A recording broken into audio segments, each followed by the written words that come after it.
It's hard to overstate how majestic it is.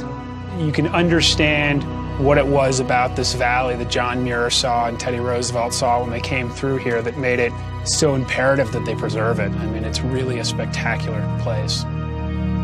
They clearly felt that. I mean, you see it all over their writing. It's this sense of spirituality and humanity that they're finding in themselves in nature. They use even religious terminology throughout it, this idea of camping in the Cathedral of Sequoias. And John Muir referred to this as a temple.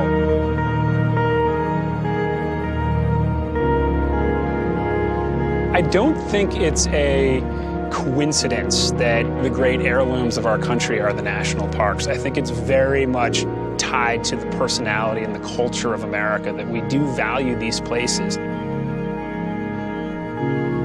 There is an obligation to make sure that we protect them, whether it's funding for the national parks or making sure that we have zero landfill.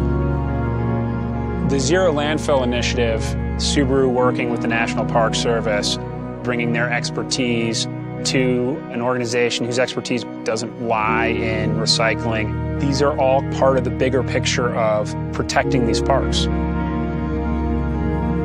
The parks have a lot of service amenities, and there are people coming in, and there is just simply a lot of waste.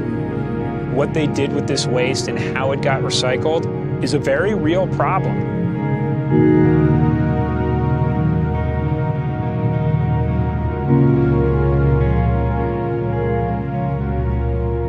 To be perfectly frank, it had gone under the radar for me in terms of my understanding of the needs and wants of the National Park Service.